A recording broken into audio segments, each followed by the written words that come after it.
Hello everybody, welcome to K S. Hartani education. हम लोग discuss कर रहे हैं क्लास 12 का इकोनॉमिक्स गुजरात बोर्ड। इस वीडियो में हम लोग डिस्कस करेंगे इसका चैप्टर नंबर 8 जिसका नाम है एग्रीकल्चर सेक्टर। इसके प्रीवियस चैप्टर्स की पूरी एक प्लेलिस्ट बनी हुई है जो मैंने डिस्कस करे हैं वो यूट्यूब पे, वो आप देख सकते हैं। मैंने डिस्क्रिप्शन बॉक्स में उसकी लिंक डाल दी होगी। चलिए शुरुआत करें इसकी। एग्रीकल्चरल सेक्टर की बात करें, सबसे पहले तो इसका इंट्रोडक्शन करते हैं बिना चैप्टर को देखे। फिलहाल आपको पता होगा हमारे कंट्री में 3 बेसिक सेक्टर्स हैं जिनको हम हमारी भाषा में बोलते हैं प्राइमरी, सेकेंडरी एंड टर्शरी। यहाँ पर प्राइमरी को एग्रीकल्चर बोला जाता है, सेकेंडरी को आपका बोला जाता है इंडस्ट्री, और थर्ड वाला जो है टर्शरी उसको बोला जाता है सर्विस। सबसे मेन जो है हमारी इकोनॉमी का, जो हम सबसे ज़्यादा लोगों को एम्प्लॉयमेंट देता है, सबसे ज़्यादा लोगों को इनकम रेज करने का एक मौका देता है, वो आपका agriculture sector. Reason behind that हमारे यहाँ पर लोग जो हैं वो ज़्यादा पढ़े लिखे नहीं हैं। उसी की वजह से ज़्यादा लोग जो रूरल एरियाज में हैं, यानी जो गांव में हैं, वो एग्रीकल्चर पे डिपेंडेंट हैं। यानी इसमें हमें पता है कि पढ़ाई की ज़रूरत इतनी ज़्यादा है नहीं। हालांकि अब एग्रीकल्चर में नए नए इनोवेशंस और नए आइडियाज़, साइंटिफिक इन्वेंशंस, बहुत कुछ हो रहा है। बट पहले के ज़माने से अगर हम देखते आए, इंडिपेंडेंस से मेजर हमारा जो पॉपुलेशन है वो एग्रीकल्चर पे डिपेंडेंट रहा है। इसीलिए इंट्रोडक्शन की चलो अब शुरुआत करते हैं। और अगर आप देखोगे इसका सबसे पहला पॉइंट यही है, backbone of the economy. Backbone जैसे हमारा होता है ना स्पाइनल कॉर्ड, जिसके बिना हम ना खड़े हो पाएंगे ना बैठ पाएंगे, तो सिमिलरली ये एग्रीकल्चर सेक्टर जो है ये हमारा बैकबोन है। चलिए शुरुआत करें। एग्रीकल्चर सेक्टर एक प्राइमरी और इम्पोर्टेंट सेक्टर है वर्ल्ड की सारी इकोनॉमीज का, सारे कंट्रीज का। ये सेक्टर ना सिर्फ food grain, vegetables, fruits, flowers ही देता है, पर रॉ मटेरियल भी प्रोवाइड करता है इंडस्ट्रियल सेक्टर को। फॉर एग्जांपल, ये कॉटन प्रोवाइड करेगा तब इंडस्ट्रियल सेक्टर जाकर के कपड़े बना पाएगा और फिर वो कपड़े बिकेंगे। एग्रीकल्चरल प्रोडक्टिविटी हर कंट्री का, पूरे वर्ल्ड में जितने भी कंट्रीज हैं उनके अंदर जितना एग्रीकल्चरल प्रोडक्शन होता है वो अलग अलग है सबका। और इससे आपका प्रोडक्शन, एम्प्लॉयमेंट और इनकम जनरेशन अलग अलग प्रोपोर्शंस में होता है ना। यानी अगर कोई कंट्री ऐसा है जहाँ पर एग्रीकल्चर कम है, यानी कि फूड ग्रेन्स की इतनी ज़्यादा वहाँ पर नहीं उगाते, तो उनका प्रोडक्शन कम होगा, एग्रीकल्चर में एम्प्लॉयमेंट कम होगी और ज़्यादा इनकम भी नहीं होगी। स्टार्ट करें इस चैप्टर को। सबसे पहला पॉइंट आता है बैकबोन ऑफ द इकोनॉमी। पुराने समय से ही देखते आए तो इंडिया एक एग्रीकल्चरल नेशन रहा है। क्यों? हमारा इंडिया जो है सबसे ज़्यादा डिपेंडेंट रहा है एग्रीकल्चर प्रोडक्शन पे। एम्प्लॉयमेंट के लिए, एक्सपोर्ट के लिए, हमारे यहाँ से सबसे ज़्यादा जो एक्सपोर्ट होता है वो भी एग्रीकल्चर का ही है। और ये हमारे इंडिया का एक लाइफ लाइन जैसा है। और इसको हम इसीलिए बोल सकते हैं कि ये हमारी इकोनॉमी का बैकबोन है। इंडियन इकोनॉमी जो है एग्रीकल्चर पे बहुत सी चीज़ों के लिए डिपेंडेंट रहा है।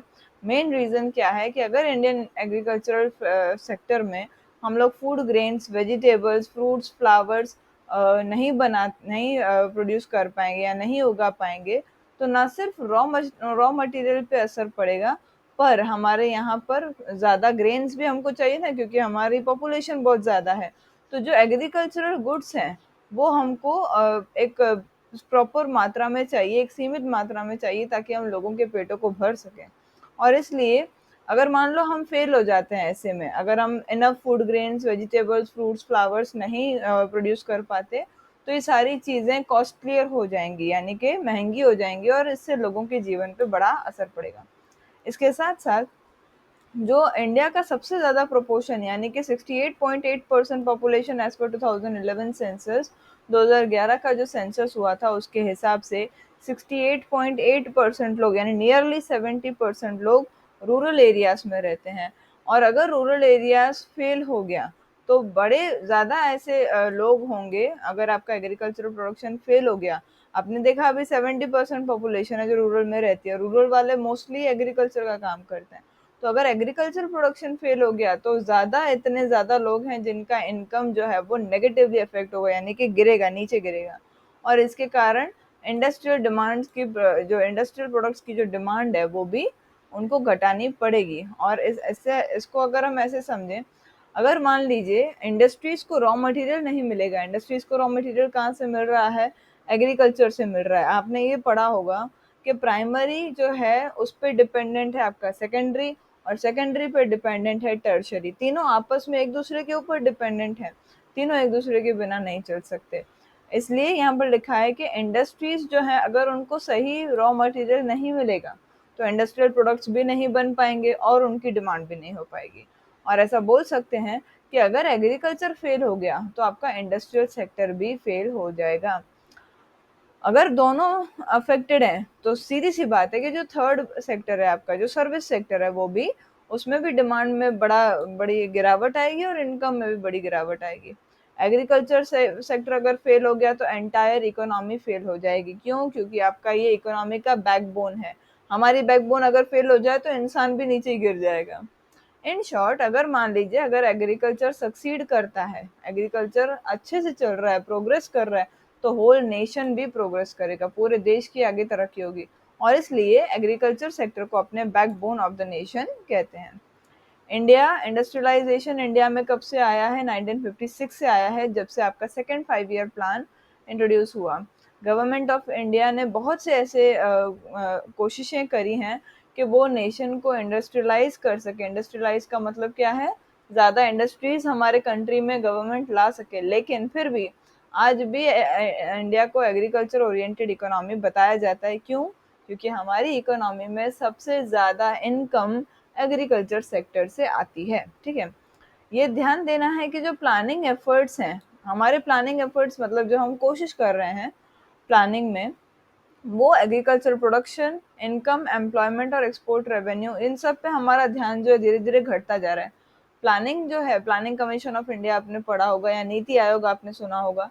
अब ये लोग ध्यान किस पे देते हैं, किस चीज को बढ़ाने के लिए ध्यान दे रहे हैं? ये सेकेंडरी और टर्शरी को, यानी कि इंडस्ट्री और सर्विस सेक्टर को बढ़ाने पे इनका फोकस है।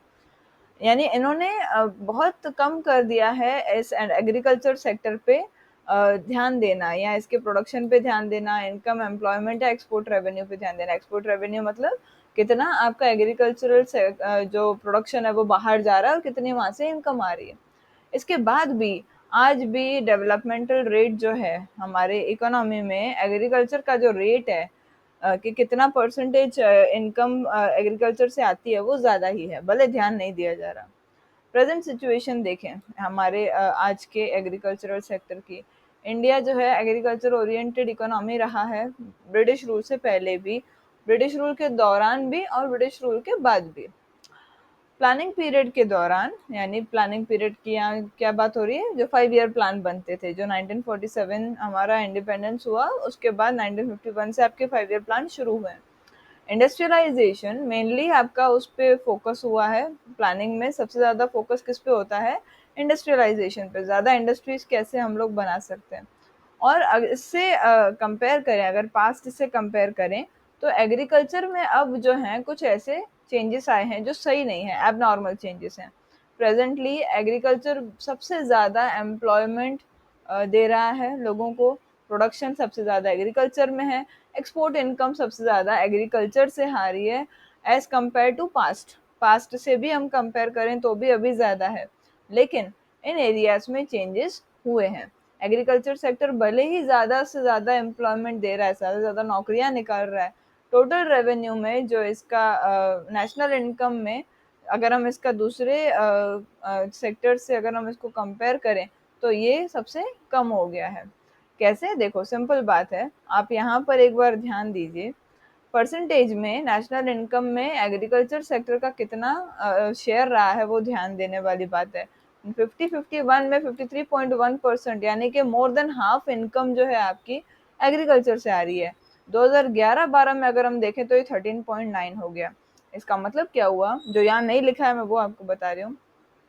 सबसे ज़्यादा लोग भले एग्रीकल्चर में काम करते हैं, लेकिन उनकी सैलरी दी लीस्ट है, उनको सैलरी ना बराबर मिलती है। इसीलिए इनकम तो जनरेट हो रही है, ज़्यादा लोग भी इनकम पा रहे हैं, लेकिन क्योंकि उनकी इनकम है ही नहीं इतनी ज़्यादा, इसीलिए वो सम अप होकर के यहाँ पर आती भी नहीं है। ठीक है, चलिए आगे बढ़ें। यूजुअली एग्रीकल्चर सेक्टर को हम लोग की जो इनकम है उसको हम बोलते हैं इनकम ऑफ प्राइमरी सेक्टर, क्योंकि एग्रीकल्चर सेक्टर और प्राइमरी सेक्टर दोनों सेम है। इसमें agricultural crops, poultry farming, fishery और कैटल रियरिंग, इसका मतलब तो आप सबको पता होगा, ये सब चीज़ें यहाँ पर इंक्लूड हो जाती है। इकोनॉमिक सर्वे ऑफ 2011-12 के हिसाब से जीडीपी में 50-51 में आपका हिस्सा था 53.1%। जो अब 2011-12 में कम होकर के 13.9% पे आ गई है। और क्यों ऐसा? क्योंकि अब हम सबसे ज़्यादा ध्यान किस पे दे रहे हैं? इंडस्ट्रियलाइजेशन पे। ये जो नेशनल इनकम में एग्रीकल्चर सेक्टर का जो ये गिरावट हुई है, वो इसलिए हुई है क्योंकि नॉन एग्रीकल्चर सेक्टर्स की प्रोग्रेस हो रही है, बड़ी तेज़ी से हो रही है। नॉन एग्रीकल्चरल सेक्टर्स कौन से हैं? आपका सर्विस सेक्टर और इंडस्ट्रियलाइजेशन वाला जो सेक्टर है। एग्रीकल्चर सेक्टर का जो डेवलपमेंट इंडिया में है, अब वो एक कॉम्प्लेक्स इश्यू बन गया है। यानी अब कोई भी आप देखो, अगर नॉर्मली आप लोगों के साथ बात करो और उनसे पूछो कि आप क्या बनना चाहते हो, nobody will say I want to become a farmer.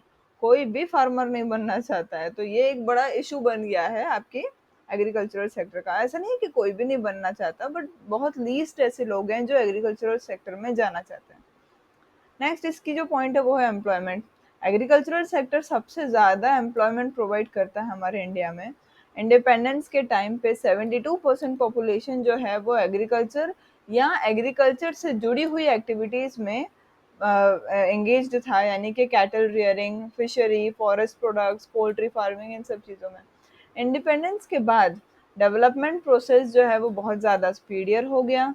ज़्यादा से ज़्यादा इंडस्ट्रीज़ को डेवलप करने लगे हम। सर्विस सेक्टर बहुत अच्छे से ग्रोथ हासिल करने लगा रादर देन एग्रीकल्चरल सेक्टर। यानी कि दूसरे जो दोनों आपके सेक्टर्स हैं उसमें अच्छी खासी ग्रोथ हो रही थी, एग्रीकल्चर में नहीं हो रही थी। और इसीलिए एग्रीकल्चर पे आपकी जो एम्प्लॉयमेंट की डिपेंडेंसी थी, जो पहले लोग सिर्फ एग्रीकल्चर पे ही डिपेंडेंट रहते थे, वो धीरे धीरे कम हो गई है।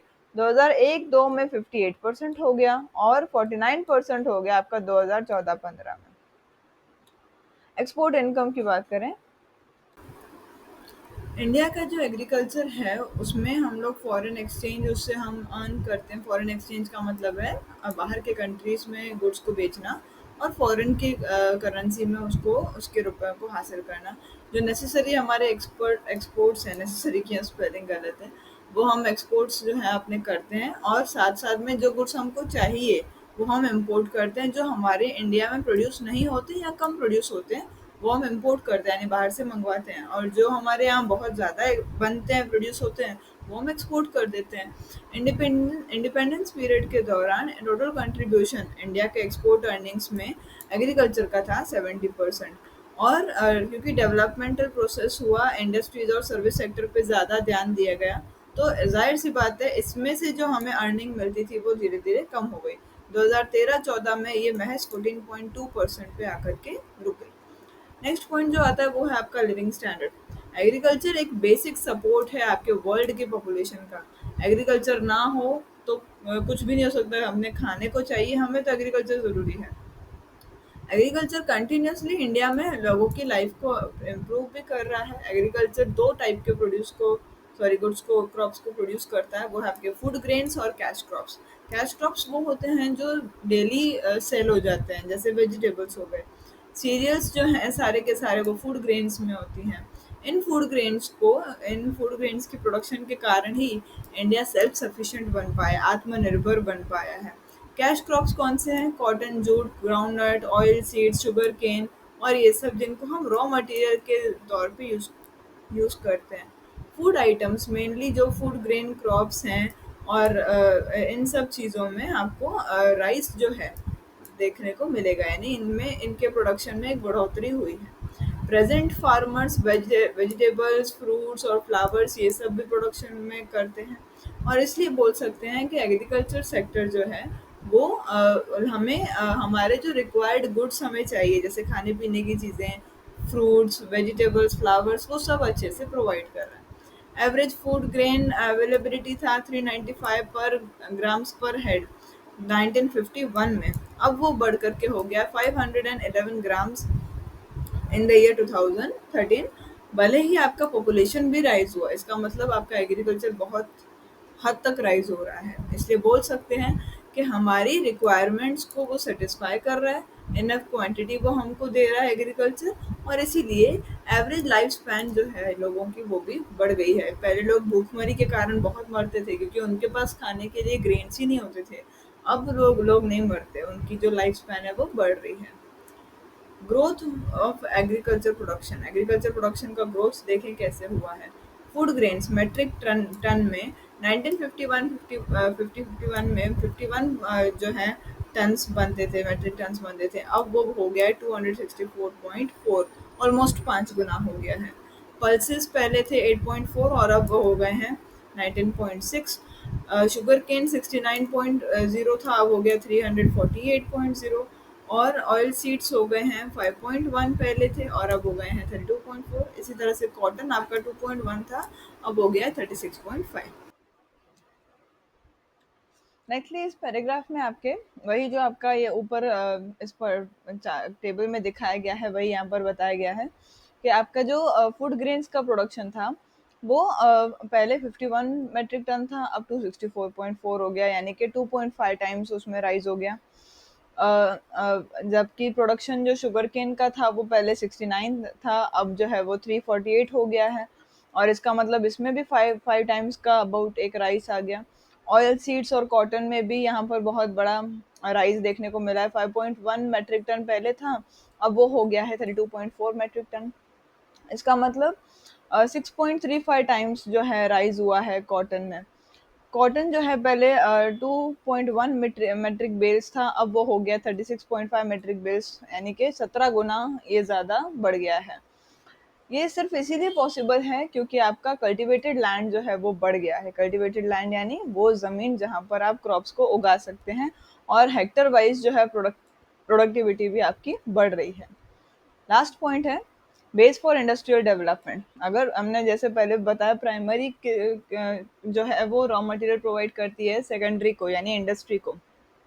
एग्रीकल्चर बेस्ड है आपका इंडस्ट्री के लिए। एग्रीकल्चर जो है वो जितने भी रॉ मटेरियल्स इंडस्ट्री को चाहिए होते हैं वो सब वो उसको प्रोवाइड करती है प्रोडक्शन करने के लिए। इंडस्ट्रियल सेक्टर जो है वो इसी से आपका आपका डेवलपमेंट इंडस्ट्रियल सेक्टर से आता है। साथ साथ में रूरल एरियाज भी एक बिग मार्केट बन रहे हैं इंडस्ट्रियल प्रोडक्ट्स के लिए। क्यों? क्योंकि 69% पॉपुलेशन जो है इंडिया का वो रूरल एरियाज में रहती है। और इसीलिए ध्यान देने वाली बात है कि 69% से ही आपका जो मेन इनकम का सोर्स है यानी एग्रीकल्चर का वो यहीं से आता है। और इसी कारण आपके रूरल एरियाज में डिमांडिंग जो है इंडस्ट्रियल प्रोडक्ट्स की जो डिमांड है वो भी बढ़ रही है, जैसे कि television, fridge, bike, mobile etcetera. Causes of low productivity of agriculture का हम करेंगे डिस्कशन पार्ट नंबर 2 में। Thank you so much for patient hearing. Have a good day.